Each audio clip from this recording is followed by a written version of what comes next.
ಕ್ಷೇತ್ರದಲ್ಲಿ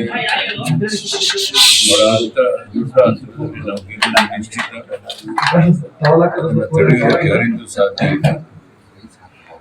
ಈಗ ಮಹಿಳಾ ಮೀಸಲಾತಿ ನಾವು ಬಹಳ ದಶಕಗಳಿಂದ ಮಾತಾಡ್ಕೊಂಡು ಬರ್ತಾ ಇದ್ದೇವೆ.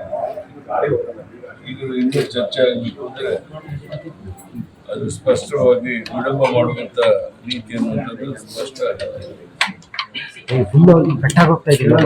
ರಾಜಕೀಯ ಲಾಭಕ್ಕಾಗಿ ತಪ್ಪಾಗ್ತಿದೆ ತಪ್ಪು.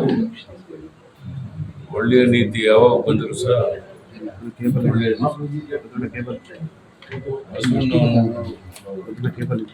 ಸಮಾಜದಲ್ಲಿ ಸಮಾನತೆಯನ್ನ ನ್ಯಾಯ ಮತ್ತು ಅವಕಾಶಗಳ ಬಗ್ಗೆ ಹೇಳಿದ್ದಾರೆ. ಅವ್ರ ಕಾಲದಲ್ಲಿ ಆದರೂ ಹೆಣ್ಣು ಗಂಡು ಭೇದವಿಲ್ಲದೆ ಎಲ್ಲರಿಗೂ ಸಮಾನ ಹಕ್ಕುಗಳಿರಬೇಕು ಅಂತ ಹೋರಾಟ ಮಾಡಿದರು. ಇಂದು ಮಹಿಳಾ ಮೀಸಲಾತಿ ವಿರೋಧಿಸುವಂತಹದ್ದು ಅದೇ ಸಮಾನತೆಯ ತತ್ವಕ್ಕೆ ತದ್ವಿರುದ್ಧವಾಗಿದೆ. ಈ ನೀತಿಯನ್ನ ನಾನು ಖಂಡಿಸ್ತೇನೆ. ಬಸವಣ್ಣನವರು ಅನುಭವ ಮಂಟಪದಲ್ಲಿ ಮಹಿಳೆಯರಿಗೆ ಸಮಾನ ಅವಕಾಶ ಇತ್ತು. ಅಕ್ಕ ಮಹಾದೇವಿ ಮುಂತಾದವರು ತಮ್ಮ ಅಭಿಪ್ರಾಯಗಳನ್ನು ಮುಕ್ತವಾಗಿ ವ್ಯಕ್ತಪಡಿಸುತ್ತಾ ಇದ್ದರು. ಇದು ಅದೇ ತತ್ವವನ್ನು ಮುಂದುವರಿಸಬೇಕಾದ್ರೆ ಮಹಿಳೆಯರಿಗೆ ರಾಜಕೀಯದಲ್ಲಿ ಒಳ್ಳೆಯ ಅವಕಾಶ ಜಾಗ ಸಿಗುವಂಥದ್ದು ಅನಿವಾರ್ಯ. ಮಹಿಳೆಯರಿಗೆ ರಾಜಕೀಯದಲ್ಲಿ ಪ್ರವೇಶ ಸಿಗುವುದು ಅಂದರೆ ಅದು ಅವರ ಹಕ್ಕು ಮಾತ್ರ. ಅದು ವಿರೋಧಿಸುವಂಥದ್ದು ಸಮಾನತೆಯ ವಿರುದ್ಧ ಅಂತ ಹೇಳಿ ಇಚ್ಛೆ ಪಡ್ತೇನೆ.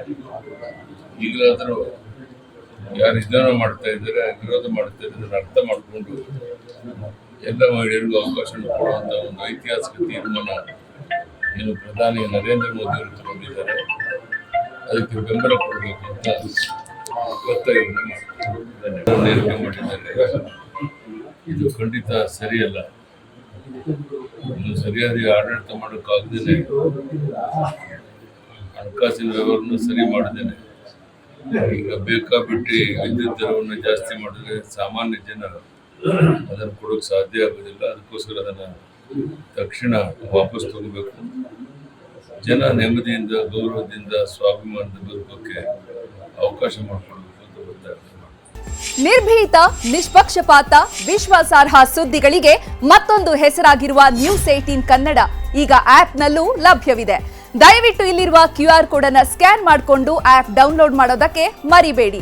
ನಿಮ್ಮ ಬೆಂಬಲ ಹೀಗೆ ಸದಾ ನಮ್ಮೊಂದಿಗಿರಲಿ. ಧನ್ಯವಾದ.